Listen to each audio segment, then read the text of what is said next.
बिस्मिल्लाहिर्रहमानिर्रहीम 28 में। अस्सलामुअलैकुम डियर स्टूडेंट्स। मैं हूं हबीबुल्लाह कमर और आप देख रहे हैं दी ITeducation.com YouTube channel. Software engineering CS504 की जो मिड टर्म प्रेपरेशन है उसका ये हमारा आज का लेक्चर है, जिसके अंदर हम लेक्चर नंबर 5 से जो है ना वो स्टार्ट करेंगे जी। तो इस लेक्चर के अंदर हमारे पास जो एक डायग्राम दी हुई है, देखें आप ज़रा बिजनेस रिक्वायरमेंट्स की। ये फिगर है, इस फिगर को समझना। बिजनेस रिक्वायरमेंट्स जो होती हैं ये विजन और स्कोप डॉक्यूमेंट के अंदर लिखी जाती हैं। जो यूज़र रिक्वायरमेंट्स होती हैं इनको हम यूज़ केस डॉक्यूमेंट के अंदर लिखते हैं। अच्छा, इसके बाद यूज़र रिक्वायरमेंट्स जो होती हैं इनके अंदर क्वालिटी एट्रीब्यूट्स भी होते हैं और इसके अंदर कंस्ट्रेंट्स भी होते हैं, नॉन फंक्शनल रिक्वायरमेंट्स भी होती हैं। यूज़ केस जो डॉक्यूमेंट होती है इसमें से हम फंक्शनल रिक्वायरमेंट्स को सेपरेट करते हैं। फंक्शनल रिक्वायरमेंट्स को जब आप निकाल रहे होते हैं तो उसको आपने सिस्टम रिक्वायरमेंट्स को मद्देनज़र रखते हुए आपने उन फंक्शनल रिक्वायरमेंट्स को बनाना है। तो उसके बाद आपके पास आपकी पहली डॉक्यूमेंट तैयार होती है जिसे हम फंक्शनल स्पेसिफिकेशन डॉक्यूमेंट कहते हैं। इसे SRS भी कहते हैं, सॉफ्टवेयर रिक्वायरमेंट स्पेसिफिकेशन, SRS। इसे रिक्वायरमेंट स्पेसिफिकेशन डॉक्यूमेंट भी कहते हैं, यानी किसी भी नाम से आप इसको जब लिखेंगे तो इसके अंदर लफ्ज़ स्पेसिफिकेशन ज़रूर आएगा। तो आपकी जो फर्स्ट डॉक्यूमेंट होती है ना, एक रिक्वायरमेंट इंजीनियर जो डॉक्यूमेंट बनाता है, मतलब आपकी सॉफ्टवेयर इंजीनियरिंग का जो पहला फेज़ है वो रिक्वायरमेंट इंजीनियरिंग है, जिसके अंदर आपने रिक्वायरमेंट्स को एलिसिट करना है, यानी अपने यूज़र से रिक्वायरमेंट्स को आपने निकालना है। एक बहुत बड़ी मिसअंडरस्टैंडिंग ये होती है कि यूज़र हमें रिक्वायरमेंट्स बताता है, ये बिल्कुल गलत है। अगर यूज़र हमें रिक्वायरमेंट बताएगा और एक सॉफ्टवेयर इंजीनियर इस बात पे रहेगा कि मैंने यूज़र से ही रिक्वायरमेंट्स लेके उसको बनाना है, तो ये उसकी अप्रोच ही गलत है।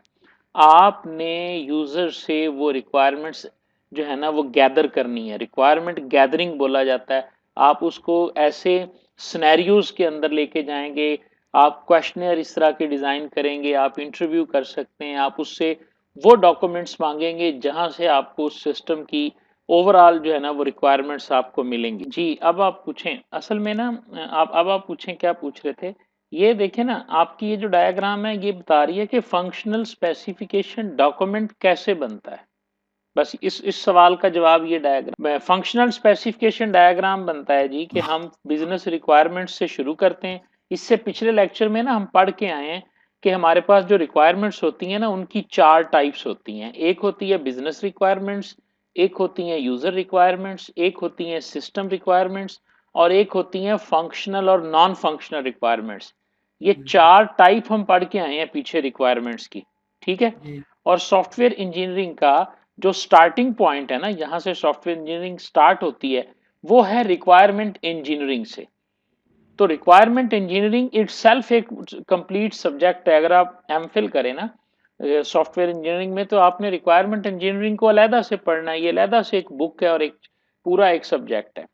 अब जी स्पेशलाइजेशन भी है। तो अब रिक्वायरमेंट इंजीनियरिंग को पढ़ने के लिए, समझने के लिए हम चले जाते हैं कि रिक्वायरमेंट्स क्या होती हैं। फिर हमने ये देखा, प्रीवियस सारी वीडियोस में मैंने बताया हुआ है कि रिक्वायरमेंट्स क्या हैं।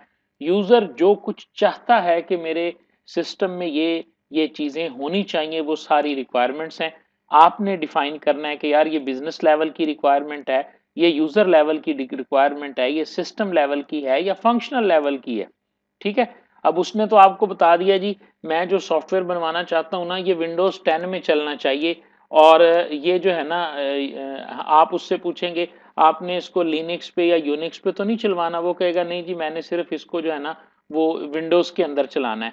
तो अब ये कौन सी रिक्वायरमेंट है, ये एक सिस्टम रिक्वायरमेंट है, ये यूजर रिक्वायरमेंट नहीं। तो इस तरह आपने वो सारी रिक्वायरमेंट्स को गैदर करना है एज अ रिक्वायरमेंट इंजीनियर और सॉफ्टवेयर इंजीनियर, और एक डॉक्यूमेंट तैयार करनी है जिस डॉक्यूमेंट को हम कहते हैं फंक्शनल स्पेसिफिकेशन डॉक्यूमेंट।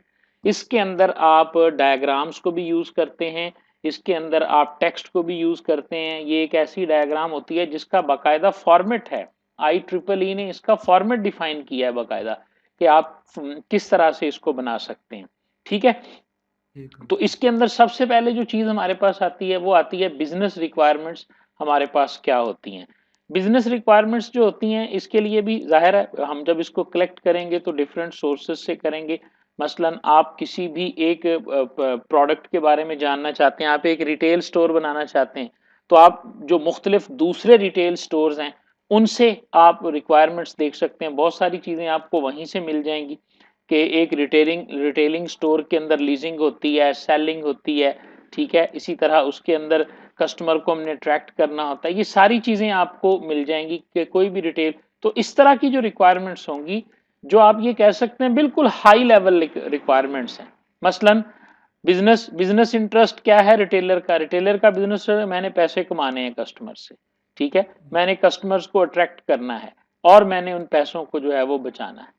ये इस लेवल की जो रिक्वायरमेंट्स हैं ये कहलाती हैं बिजनेस रिक्वायरमेंट्स। इसके साथ सॉफ्टवेयर का कोई ताल्लुक नहीं है, आपके बिजनेस का ताल्लुक इसके साथ है।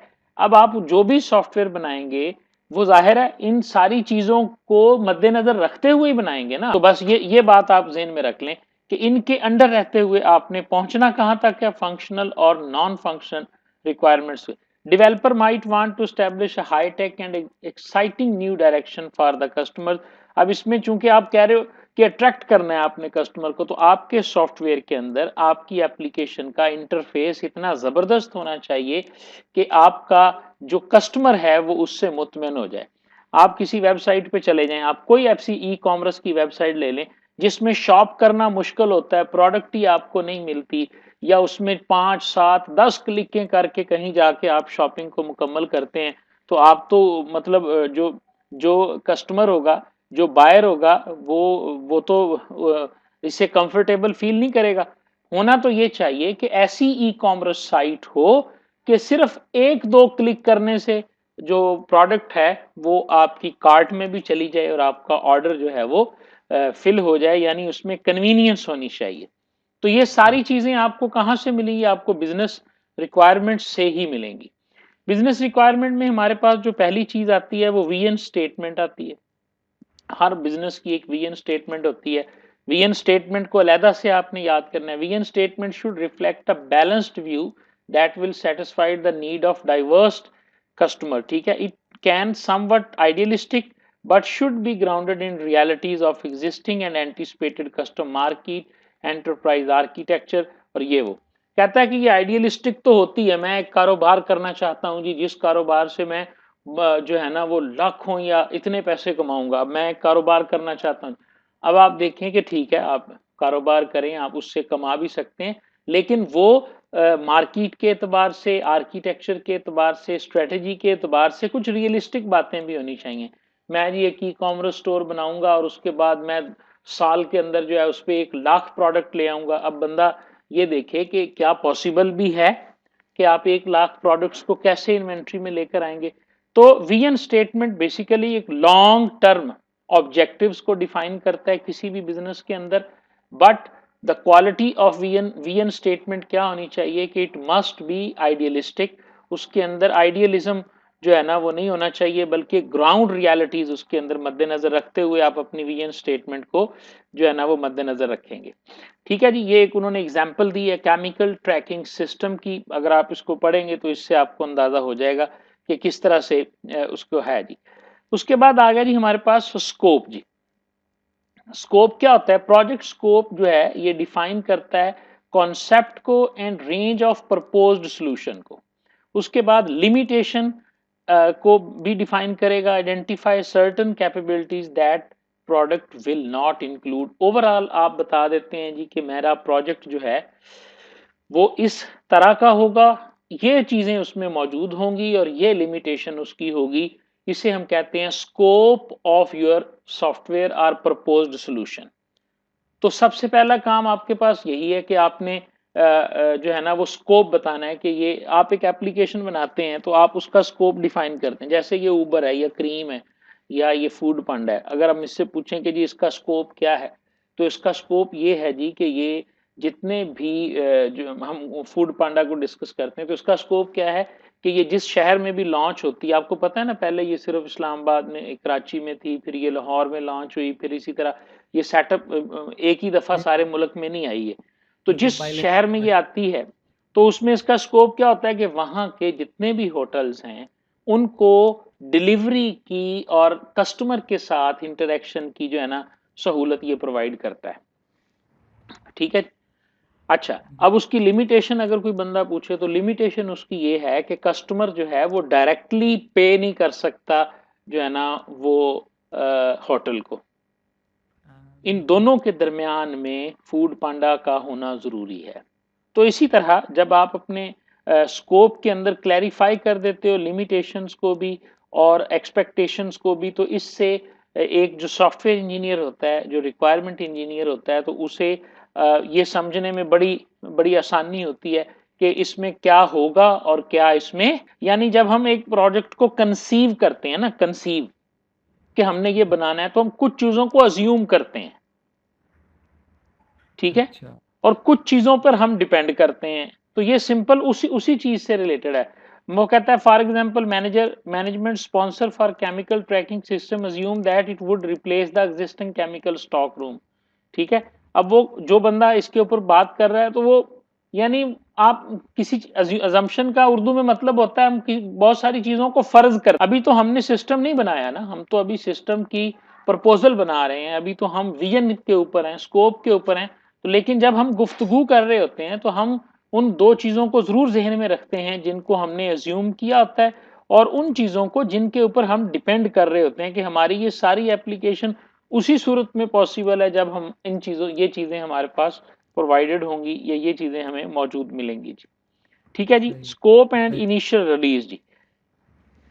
अब स्कोप क्या कहता है जी? Major feature that will include in the initial release of project should be summarized. यानी आप इस तरह से लिखेंगे अपनी जो ऊपर डायग्राम को देखो कि जब आप वीएन और स्कोप की बात कर लेते हो ना, तो आप एक डॉक्यूमेंट बनाते हो जिसे हम वीएन एंड स्कोप डॉक्यूमेंट कहते हैं। वीएन एंड स्कोप डॉक्यूमेंट के अंदर आप अपने प्रोजेक्ट के तमाम फीचर्स वगैरह को इंक्लूड करोगे। आप उसकी क्वालिटी कैरेक्टरिस्टिक्स को भी डिस्क्राइब करेंगे कि जो उस प्रोडक्ट में होंगी, आप उसके इंटेंडेड बेनिफिट्स, जो आप बेनिफिट्स उससे चाहते हैं और जो वो अपने कस्टमर्स को प्रोवाइड करेगी, ये सारी चीजें जो हैं वहां पर आप उस इनिशियल डॉक्यूमेंट के अंदर जो है ना वो लिख देंगे। तो फिर वो डॉक्यूमेंट जो है ना वो आपके पास कंप्लीटली बन जाएगी जी। यानी आप समझ लें कि ये जो एग्जांपल है ना, ये आपकी वीएन एंड स्कोप की एग्जांपल है, ये वाली जो है। जितना कुछ इसके अंदर लिखा हुआ है इसमें वीएन भी मौजूद है और इसमें स्कोप भी मौजूद है, और इसमें जो चीजें होंगी वो भी हैं, जो लिमिटेशंस हैं वो भी हैं। ये सारी चीजें इस तरह का एक आपके पास डॉक्यूमेंट बन जाएगा। अच्छा, इस सारी चीज को दिखाने के लिए डायग्रामेटिकली हम क्या करते हैं, यानी अपने बिजनेस, अपने प्रोजेक्ट को बिल्कुल इनिशियली दिखाने के लिए कि हमारा प्रोजेक्ट क्या करेगा, हम एक डायग्राम्स का सहारा लेते हैं। ये यूएमएल की डायग्राम है जी, यूनिफाइड मॉडलिंग लैंग्वेज, जो बाकायदा अप्रूव्ड हैं आईएसओ वगैरह के स्टैंडर्ड से, कि आप उसकी ना कॉन्टेक्स्ट डायग्राम बनाएं।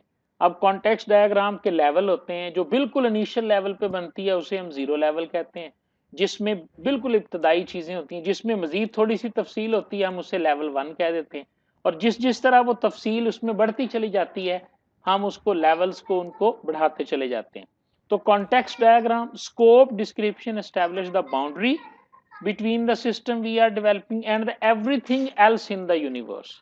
मतलब यहाँ पे यूनिवर्स से मुराद कायनात नहीं है, यहाँ से इस सोल्यूशन की जो यूनिवर्स है, मसलन देखें ये केमिकल ट्रैकिंग सिस्टम है, हमारा सिस्टम सिर्फ ये है जो दायरे के अंदर है, ये हमारा सिस्टम है बस, बाकी सारा कुछ इसके लिए आउटसाइड यूनिवर्स है। तो ये केमिस्ट के साथ क्या क्या करेगा, ये सारी चीजें आप यहाँ पे इस तरह एरोस में लिखेंगे। केमिस्ट के साथ ये वेंडर कैटलॉग क्वेरी करेगा, वेंडर कैटलॉग इंफॉर्मेशन प्रोवाइड करेगा, केमिकल की रिक्वेस्ट इसको आएगी, ये केमिकल कंटेनर के बारे में बताएगा।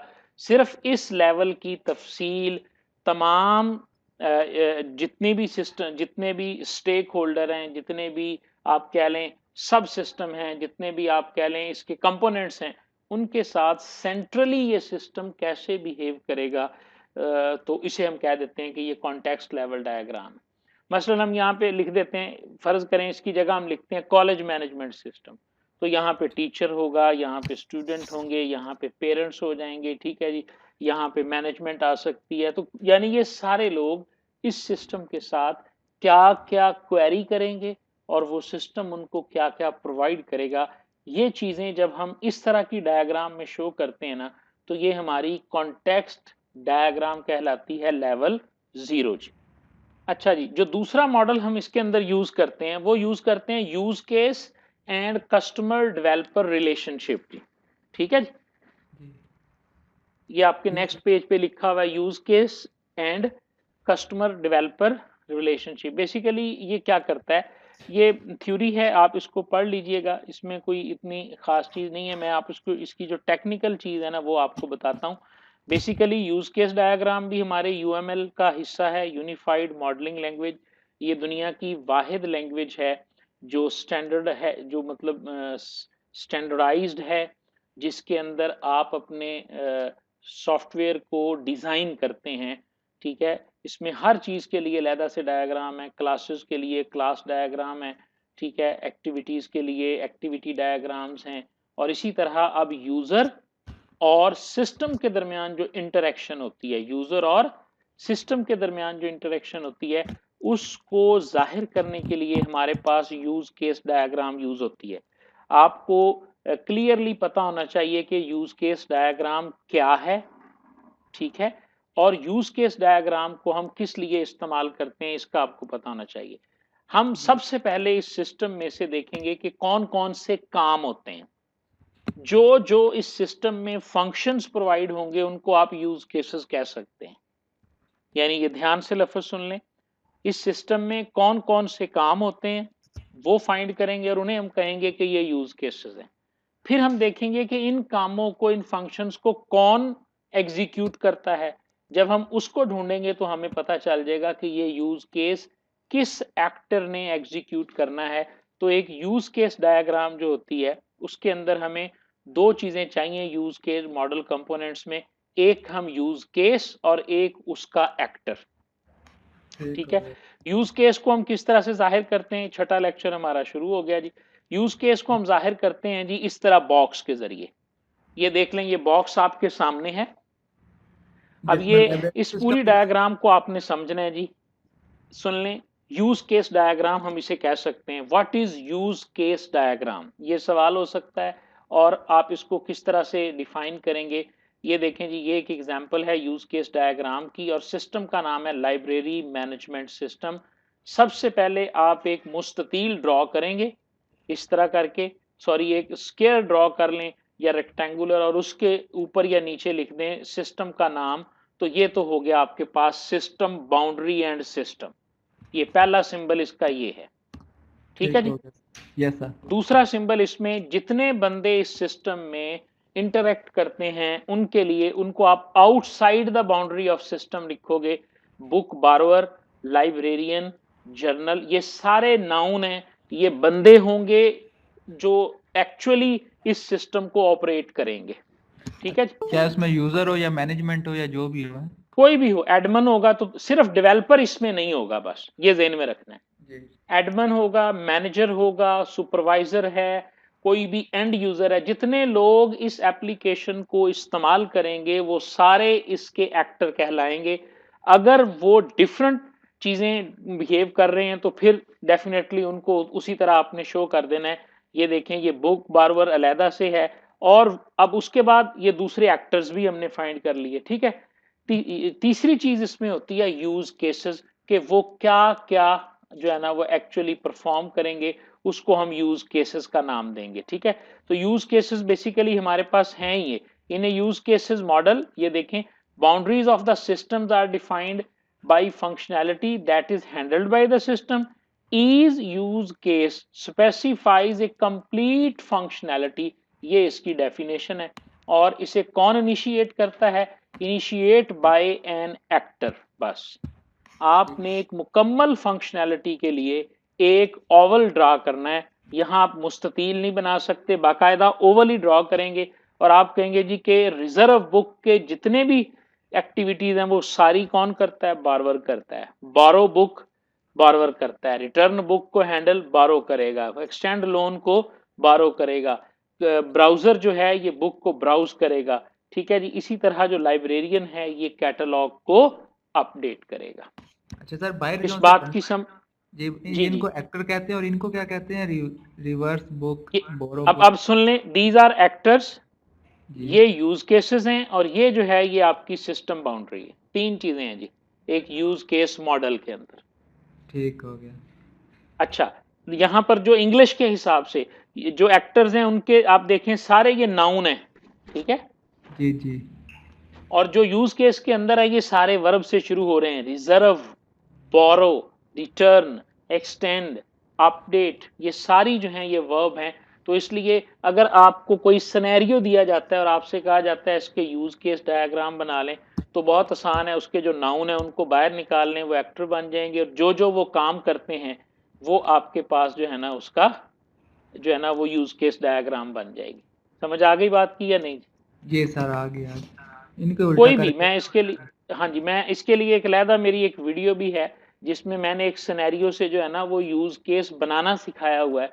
तो वो अगर आप देखेंगे ना तो आपको क्लियरली उसकी समझ भी आ जाएगी। अगर नीचे कोई एग्जांपल आएगी, ये उसने एग्जांपल, अब आपने उसको बनाना कैसे जी, क्रिएट कैसे करते हैं यूज केस डायग्राम को, ठीक है। क्रिएट करने का भी वही तरीका है जी, फिर हम रिलेशनशिप, अच्छा एक बात तो ये हो गई, ठीक है जी, यहां तक तो समझ आ गई ना यूज केस की। जी जी सर, वहाँ तक आ गया। अब अगली बात जो है वो और आखिरी बात है यूज केस के हवाले से, यूज केस मॉडल के अंदर दूसरी चीज जो है वो रिलेशनशिप है। यानी एक यूज केस जो है वो इस तरह की शक्ल में होता है, this is a use case, this is an actor and this is boundary. जो तीसरी चीज या चौथी चीज यूज केस में हो सकती है, क्या एक यूज केस का आपस में कोई रिलेशनशिप होता है? जैसे इसको देखें आप, ये कि ये आपके पास जितने भी यूज केसेस हैं, अगर इन यूज केसेस का आपस में क्या ताल्लुक है। यानी इस डायग्राम में चौथा सवाल ये है, एक्टर कौन कौन से हैं? Use case model tells us actors of the system, boundary of the system, and all the functionalities of the system, and which actor perform which functionality. ये तो हो गया।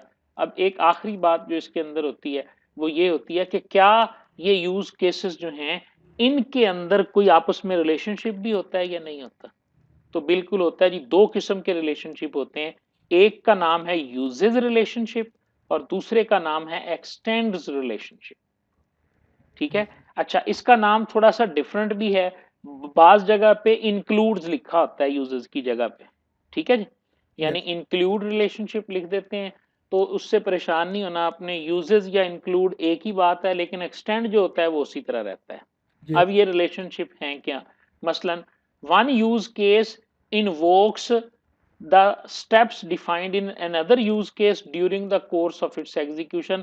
अगर तो किसी एक यूज केस ने अपनी एग्जीक्यूशन के दौरान किसी दूसरे यूज केस के कुछ स्टेप्स को चलाया, ठीक है, तो फिर तो ये है यूजर रिलेशनशिप, ठीक है जी। आप इसको सी प्लस प्लस या लैंग्वेज की जुबान में ऐसे समझें कि एक फंक्शन ने दूसरे फंक्शन को कॉल किया। जी जी जी अच्छा, सर। जो एक्सटेंड्स रिलेशनशिप है इसमें क्या है, is a kind of generalization और स्पेशलाइजेशन रिलेशन। इसमें क्या होता है कि जो जो कॉलिंग कॉलिंग यूज केस होता है वो एक स्पेशल इंस्टेंट बनाता है पहले से मौजूद एक यूज केस का, और फिर उसको जो है वो इस्तेमाल किया जाता है। अगर इस तरह का कोई रिलेशनशिप है तो ये कहलाता है एक्सटेंड्स रिलेशनशिप, ठीक है। तो ज्यादातर यूज केसेस के दरमियान यूजेस टाइप का रिलेशनशिप होता है, एक्सटेंड्स टाइप का रिलेशनशिप बहुत कम देखने को मिलता है यूज केस डायग्राम में। इसको अब हमने शो कैसे करना है, शो करने के लिए जी आप यूज केस, दोनों यूज केसेस के दरमियान एरो बनाएंगे और इस तरह डबल एंगल ब्रैकेट्स के अंदर आप यूजेस लिखोगे। अगर वो एक दूसरे को एक्सटेंड कर रहे हैं तो फिर आप इस तरह लिखोगे, यूजेस का एरो कॉलिंग से कॉल्ड की तरफ जाएगा, यानी जो यूज केस जिसको इस्तेमाल करता है ये एरो उस तरफ होगा। एक्सटेंड में क्या होगा कि जो जो एक्सटेंड हो रहा है उसकी तरफ ये एरो होगा और उसकी जगह एक्सटेंड लिखा जाएगा, और दूसरा यूज केस जो है ना वो इस तरह से जाहिर किया जाएगा। ये तो सर आपको एक्सटेंड का। क्लियरली पता होना चाहिए कि यूजेस और एक्सटेंड्स क्या हैं, इनकी डेफिनेशन, और उसके बाद इनको हम जाहिर कैसे करते हैं। अच्छा जी, आखिरी बात इसके हवाले से क्या है जी, कि डिफरेंट एक्टर्स में can use one use case. आगे ऊपर वाली जितनी भी हम एग्जांपल पढ़ के हैं ना, उसके अंदर हमने देखा कि हर एक्टर ना डिफरेंट यूज केस बना रहा है। तो इसका ये मतलब नहीं है कि कोई एक यूज केस को एक से ज्यादा एक्टर्स इस्तेमाल नहीं कर सकते। इस डायग्राम में देखें आप, इसमें जो मैनेज है इसको स्पॉन्सरिंग फाइनेंशियल इंस्टीट्यूशन भी यूज कर रहा है और ये वाला कस्टमर भी यूज कर रहा है, ठीक है। और इसी तरह ये जो प्रोसेस कस्टमर बिल है, इसको रिटेल इंस्टीट्यूशन भी यूज कर रहा है और इसको स्पॉन्सरिंग भी। तो एक यूज केस को एक वक्त में एक से ज्यादा एक्टर्स जो हैं वो यूज कर सकते हैं। फॉर एग्जाम्पल हम ऊपर वाली मिसाल में देखते हैं जो हम पीछे देख कर आए थे, कि अगर एक लॉगिन का हो तो लॉगिन को तो हर यूजर यूज करेगा ना। जी जी। तो इस तरह ये वाले यूजर्स, ये भी एक पॉइंट है, ये ज़हन में रखना है कि यूज केसेस को एक से ज्यादा एक्टर यूज कर सकते हैं। और actor defines for the base use case can also defined default for the derived use case. अगर कोई बेस को यूज कर सकता है तो वो डिराइव्ड को भी यूज कर सकता है। और ये आगे आपके पास एक्सटेंडेड यूजर, ये हमारा जो है कस्टमर जो है ये हमारा मेन यूजर है। और ये यूजर जो है ये इनहेरिट, अगर इंडिविजुअल कस्टमर इनहेरिट कर रहा है तो इसका मतलब है जो यूज केसेस कस्टमर चलाएगा वही इसके जो ये एक्सटेंडेड यूजर्स होंगे जो इस तरह हमें नजर आ रहे हैं इनहेरिट हुए हुए हैं, तो ये भी उन यूज केसेस को इस्तेमाल करेंगे जी। कि यूज केस को हम एक तो डायग्राम की शक्ल में बनाते हैं, दूसरा फिर हम उस यूज केस को एलैबोरेट करते हैं टेक्स्ट फॉर्मेट में। इसे यूजेज सिनेरियो कहते हैं, जी ठीक है।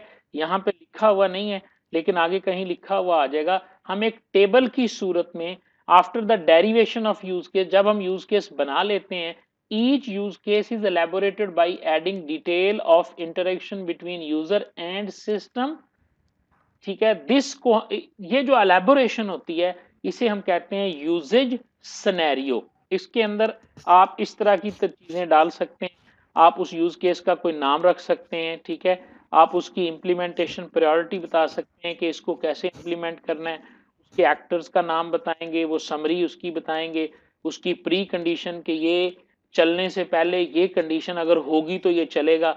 और पोस्ट कंडीशन आप उसकी बता सकते हैं। पोस्ट कंडीशन से क्या मुराद आता है कि जब ये चल जाएगा तो उस वक्त ये वाली आउटपुट या ये वाली कंडीशन होनी चाहिए। एक्सटेंड से मुराद, अगर आपका यूज केस एक्सटेंड करता है तो वो भी बताएंगे, अगर यूजेस करता है किसी को तो वो भी लिखेंगे। और इसी तरह नॉर्मल कोर्स ऑफ इवेंट्स आप बता सकते हैं, अल्टरनेटिव पाथ बता सकते हैं, एक्सेप्शन एंड एजम्पशन।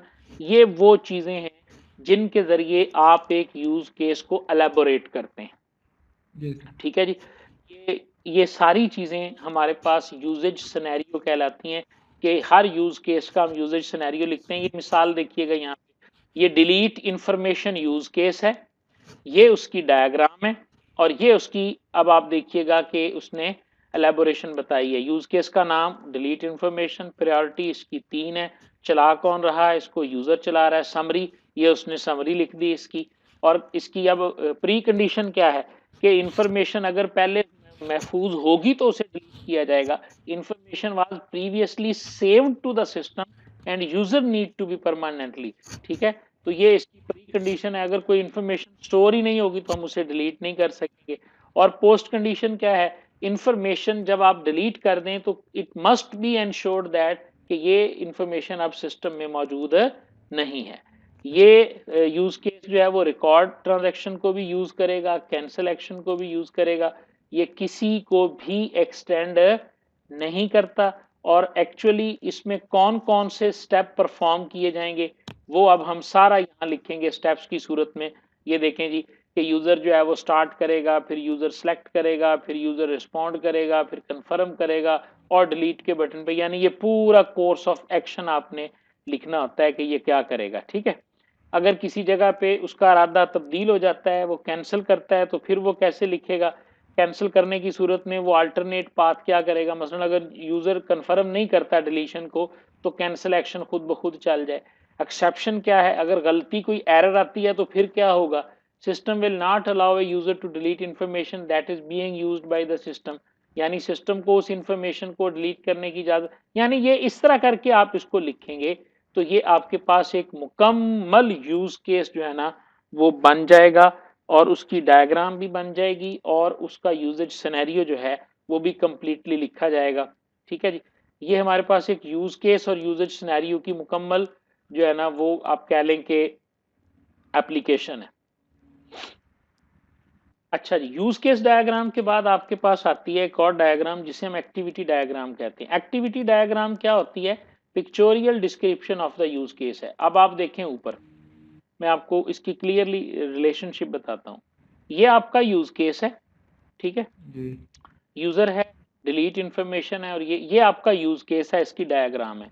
इसको हम टेक्स्ट की सूरत में अगर एलैबोरेट करना चाहते हैं तो हम इस तरह करेंगे जैसे ये आपके सामने लिखा हुआ है। अगर हम इस डिलीट इंफॉर्मेशन को के अंदर होने वाले तमाम जो आप कह लें इवेंट्स हैं या जो स्टेप्स हैं उनको तस्वीरी शक्ल में अगर हम बयान करना चाहते हैं तो उसके लिए हमारे पास जो डॉक्यूमेंट बन जो डायग्राम बनेगी उसे हम एक्टिविटी डायग्राम कहते हैं। ठीक है जी, ये आप समझ लें कि एक डाटा फ्लो डायग्राम की तरह की डायग्राम होती है। ठीक है जी, सही है। डाटा फ्लो डायग्राम ये देखें लिखा भी हुआ है उसने, it is similar to flow chart, बिल्कुल फ्लो चार्ट के की तरह की होती है। उसी तरह हर एक्टिविटी और एक्सप्रेस करती है dynamic aspect of the system को। मसलन ये देखें, यहाँ से आपने स्टार्ट किया, आपने ऑब्जेक्ट लिया, उसके बाद आपने डिलीशन को इनिशियलाइज किया, यहाँ पे आके कंडीशन को चेक हुई, डिलीट अगर अलाउड है तो आगे चला जाएगा, नॉट अलाउड होगा तो ऑब्जेक्ट मेंटेन रहेगा। यहाँ आ गए, फिर आपने आके यहाँ पे कैंसिल का बटन तो नहीं दबाया, अगर दबा दिया है तो ये यहाँ आ जाएगा, अदरवाइज आगे चला गया। फिर उसने रिकॉर्ड एक्शन किया, ऑब्जेक्ट को डिलीट किया और इसको टर्मिनेट कर दिया। इस तरह की जो डायग्राम है जिसमें आप किसी भी एक यूज केस के अंदर होने वाले तमाम स्मॉल स्टेप्स को एक फ्लो चार्ट की शक्ल में बनाते हैं, इसे हम यूएमएल की जुबान में कहते हैं एक्टिविटी डायग्राम। ये बिल्कुल वही चीज है जो हम ऊपर जैसे एलैबोरेट करके आए हैं। तो यहां पर हमें क्लियरली पता चल गया कि यूज केस डायग्राम में यूज केस हमने कैसे बनाना है, फिर उसके बाद उसकी एलैबोरेशन कैसे करनी है, और उसकी पिक्चोरियल फॉर्म में जब हमने बनाना है उसको तो उसे हम क्या नाम देंगे जी। आम आगे आगे हमारे पास के लिमिटेशंस क्या हैं यूज केसेस की। हमने ये देखा कि हम यूज केसेस के जरिए अपने सिस्टम में होने वाली तमाम फंक्शनैलिटी को बड़े आसानी के साथ दिखा सकते हैं यूज केस मॉडल के जरिए, यूज केसेस के जरिए, यूजेज सिनेरियोज के जरिए और एक्टिविटी डायग्राम्स के जरिए। लेकिन फिलहाल ये चीज़ें सफिशेंट नहीं है, क्योंकि कुछ रिक्वायरमेंट्स हमारे पास ऐसी होती हैं जो जिनको हम नॉन फंक्शनल रिक्वायरमेंट्स कहते हैं, जिसे डोमेन बिजनेस रूल्स कहते हैं या नॉन फंक्शनल रिक्वायरमेंट्स कहते हैं। ये जो रिक्वायरमेंट्स होती हैं इनका यूज केस नहीं बनाया जा सकता। ठीक है, तो ऐसी जो हमारे पास होती हैं उनको फिर ज़ाहिर है हमने लिटरली डिफाइन करना होता है, अलहदा से हमने लिखना होता है। जैसे ये नॉन फंक्शनल रिक्वायरमेंट्स, अब मैं बता रहा हूँ आपको what are non functional requirements. Non functional requirements किसी भी सिस्टम की वो रिक्वायरमेंट्स होती हैं जो एक्चुअली फंक्शनैलिटी का हिस्सा नहीं होती, लेकिन उनके बगैर वो सिस्टम फंक्शन नहीं करता। यानी ये शराइत होती हैं, ये कॉन्स्ट्रेंट्स होते हैं जिनके अंडर रहते हुए आपने अपने सिस्टम को डेवलप करना है। मसलन मसलन आप उसका इंटरफेस ऐसा बनाओगे कि कलर ब्लाइंड बंदे को उस सिस्टम को इस्तेमाल करते हुए कोई मसला नहीं आना चाहिए। कलर ब्लाइंड का पता है ना कि फला फला रंग उनको ठीक नहीं नहीं, नजर नहीं आता, तो वो रंग इंटरफेस में शामिल नहीं होना चाहिए। Yes sir. ठीक है, आपका सिस्टम इतना स्ट्रांग हो कि वो रिलायबल हो, कि वो 7/24 चलता है। जी ठीक है, उसकी परफॉर्मेंस जो है वो अच्छी परफॉर्मेंस होनी चाहिए, उसके अंदर जो ऑथोराइजेशन वगैरह का टाइम है उसका टाइम कम से कम होना चाहिए। अब ये देखो, ये सारी चीजें फंक्शनल रिक्वायरमेंट्स नहीं है, यानी ये क्या है, ये क्वालिटी रिक्वायरमेंट्स आप कह सकते जी, हैं। ये तो है। ठीक है यस ना, सर। तो इसी तरह आपका सिस्टम पोर्टेबल, अगर आपका सिस्टम जो है वो आपने जो बनाया है वो विंडोज में भी चलता है और ऑपरेटिंग सिस्टम में भी चलता है, तो अब देखो ये फंक्शनैलिटी की रिक्वायरमेंट नहीं है, ये उसकी नॉन फंक्शनल रिक्वायरमेंट है कि आपका सिस्टम अनेबल होना चाहिए ये इधर भी काम करने के और दूसरे सिस्टम में भी काम। तो इस तरह की जो रिक्वायरमेंट्स होती है ना, ये फंक्शन यूज केस मॉडल में नहीं आती। ठीक हो गया। समझ आ रही लेकिन है? सर ये पता कैसे तो फिर चलेगा? इनके लिए क्या करते हैं? नहीं, ये हमने कलेक्ट करनी होती हैं बाकायदा, ये लिस्टेड होती हैं, ये हमारा ही काम है। मैंने क्या कहा शुरू में जब मैं पढ़ा रहा था कि जब आप किसी क्लाइंट के पास जाते हो तो आप उससे जब रिक्वायरमेंट्स लेते हो, ठीक है ना? अब आपको एक बंदा कहता है जी मैंने ऐप बनवानी है, आप उसके पास जाएंगे, उससे पूछेंगे ऐप में क्या होना चाहिए, क्या होना चाहिए, क्या, ये बातें करेंगे ना ये सारी। तो है। तो आप उससे ये नहीं पूछोगे कि ये ऐप आप एंड्रॉयड के लिए बनाना चाहते हो या आईओएस के लिए बनाना चाहते नहीं हो। नहीं, मैं ये कह रहा हूँ, ये कैसे पता चले फंक्शन रिक्वायर है या नॉट फंक्शन है? अब इसको। फंक्शनल रिक्वायर और नॉन फंक्शनल का क्लियरली डिफरेंस है। जो चीज फंक्शनैलिटी परफॉर्म करती है वो फंक्शनल है, जी ठीक है? और जो एक शर्त है, मसलन कलर कोई भी हो सकता अच्छा। है, जी समझ जी आ रही जी है? सही। लेकिन बाद यूजर कहते हैं जी हमारे इंटरफेस में ना आपने रेड कलर यूज नहीं ठीक करना, ठीक, अच्छा, ठीक जो है? सी शर्त लगा दे तो यूजर। ये रिक्वायरमेंट किसने ये बताई है? यूजर अब ने, कस्टमर। यूजर ने बताई है, ये फंक्शनल रिक्वायरमेंट नहीं है उसकी requirement but it is not जी जी फंक्शनल। समझ। So that's why it is called non functional ठीक है रिक्वायरमेंट। ठीक है। ठीक है जी।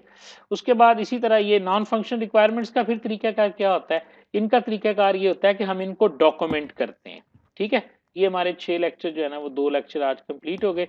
इनको हम एज इट इज अपनी डॉक्यूमेंटेशन के अंदर लिख देते हैं कि ये इसकी नॉन फंक्शनल रिक्वायरमेंट्स हैं। उनके लिए तो हम डायग्राम बनाते हैं ना, जी जी। लेकिन इसके लिए हम सिंपल इनको डॉक्यूमेंट कर देते हैं और इस तरह जो है ना, ये हमारी रिक्वायरमेंट्स जो है ना, ये मुकम्मल हो अच्छा, जाती हैं। बोल्ड पॉइंट बना लेते हैं, भी ये होना चाहिए। जी जी, ये हाँ जी, ये चीजें नहीं होनी चाहिए।